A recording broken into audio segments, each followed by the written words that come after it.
हरियाणा के नूंह में हुई हिंसा के पीछे अब रोहिंग्या कनेक्शन सामने आ रहा है, जिसके बाद हरियाणा सरकार ने अब रोहिंग्याओं पर बुलडोजर एक्शन तेज कर दिया है।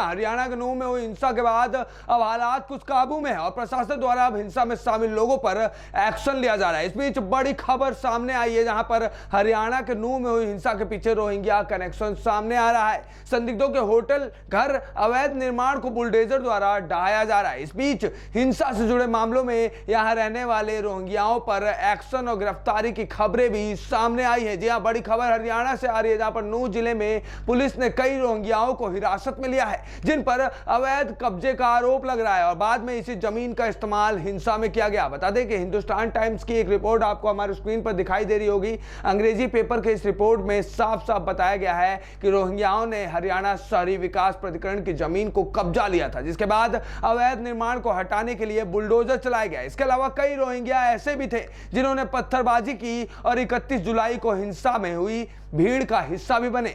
नूंह के एसपी के मुताबिक हिंसा में शामिल लोगों के खिलाफ सबूत मिले हैं और इसी आधार पर लोगों को गिरफ्तार भी किया गया है। पुलिस के इस एक्शन से इस इलाके में हालात काफी तनावपूर्ण रहे। रोहिंग्याओं ह्यूमन राइट्स इनिशिएटिव एनजीओ से जुड़े अधिकारियों ने कहा कि यहां जो भी रोहिंग्या रहते हैं वह दिहाड़ी से जुड़ा काम करते हैं। पुलिस द्वारा अचानक 17 रोहिंग्याओं के हिंसा में शामिल होने की बात कही गई और उन्हें अरेस्ट किया गया। इसके अलावा कई के स्ट्रक्चरों पर बुलडोजर भी चलाया गया है। बता दें कि म्यांमार में साल 2017 में हुई हिंसा के दौरान बड़ी संख्या में मुस्लिम नागरिक आसपास के देशों में आ गए थे। इसी दौरान कई रोहिंग्या शरणार्थी हिंदुस्तान में भी घुसे। यूएन के आंकड़े के अनुसार 16,000 से करीब रोहिंग्या भारत में रहते हैं, जबकि सरकार का कहना है कि यह संख्या 40 से 50,000 के करीब है। नूंह में 31 जुलाई को हिंसा भड़की थी, जब एक धार्मिक जुलूस के वक्त पत्थरबाजी हुई थी और इसने हिंसा का रूप ले लिया था। नूंह से शुरू हुई, आसपास के जिलों तक पहुंची और यह हिंसा, इसमें 7 लोगों ने जान गंवा दी। हरियाणा पुलिस अभी तक इस मामले में 150 के करीब गिरफ्तारी कर चुकी है, जबकि 50 से अधिक एफआईआर भी दर्ज हो चुका है। वहीं 200 से ज्यादा